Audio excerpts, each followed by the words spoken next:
আরে কঙ্কা, চোখটা তোল, পান পাতাটা সরিয়ে চোখটা তোল। এই কঙ্কা, তাকা অর্জুনদার দিকে। এবার তো তোর দিকে তাকাতে তাকাতে অর্জুনদার চোখ ব্যথা হয়ে যাবে। তাকা। আরে কঙ্কাবতী, তাকাও অর্জুনের দিকে। শুভদৃষ্টি না হলে তো বিয়ের কাজই এগোবে না। এমনিতেই অনেক দেরি হয়ে গেছে।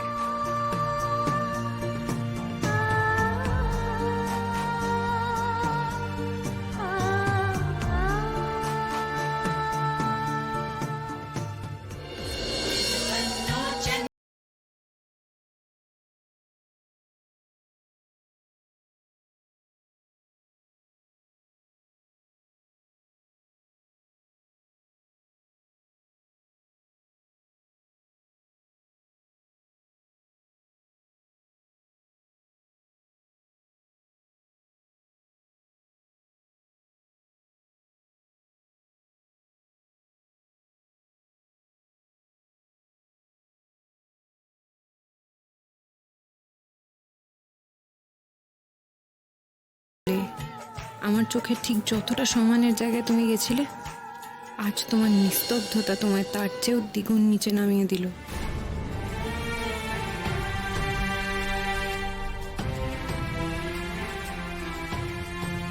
এবার মালা বদল হবে।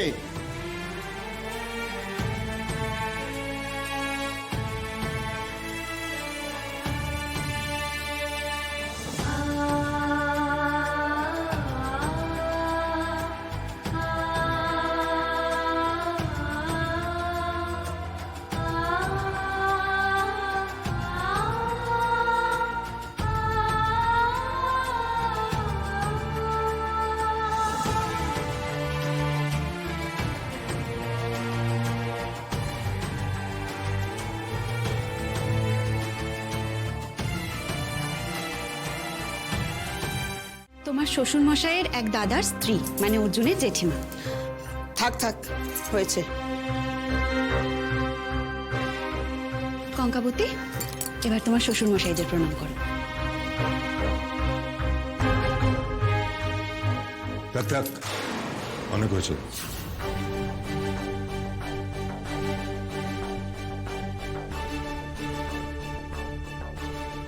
প্রণাম করার কোনো প্রয়োজন নেই।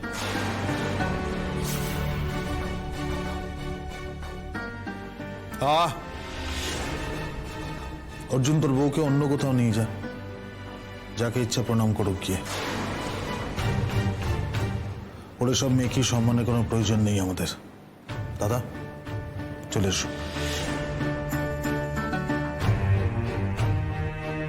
পিসিমা চলুন।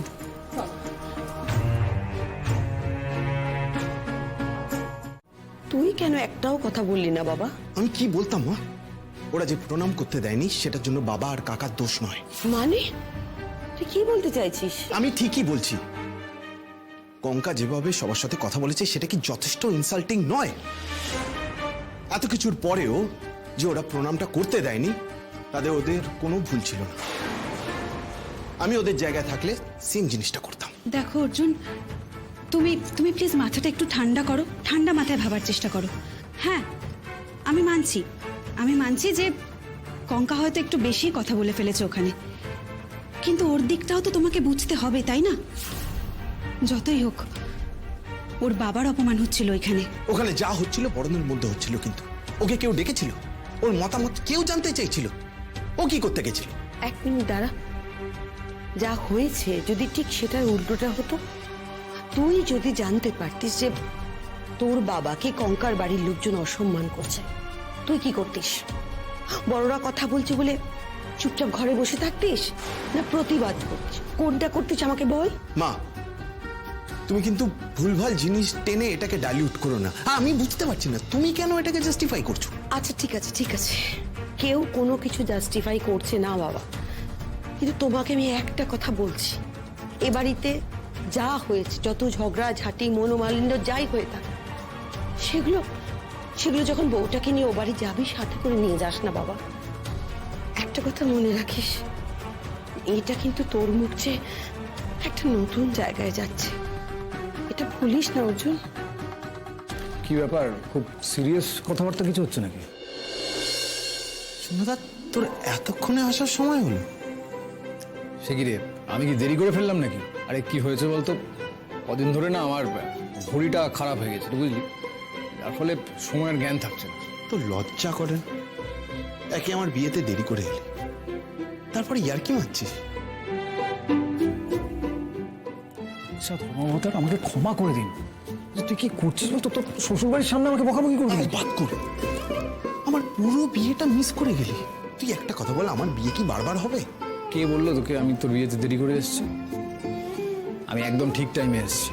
তুই যখন সিঁদুরটা পড়াচ্ছিলিস আমি ঠিক তখনই ঢুকেছি, তুই খেয়াল করিস না।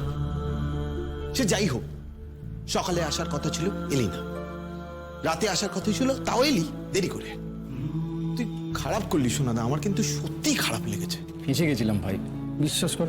তুই তো জানিস সবটা, নাহলে সকাল থেকে আসতাম। আচ্ছা এখন তুই এসে গেছিস, তুই এখনো বকাবকি করছিস কেন? এলি তো এলি, এত দেরি করে এলি সোনাদা, আমি কিন্তু খুব দুঃখ পেয়েছি।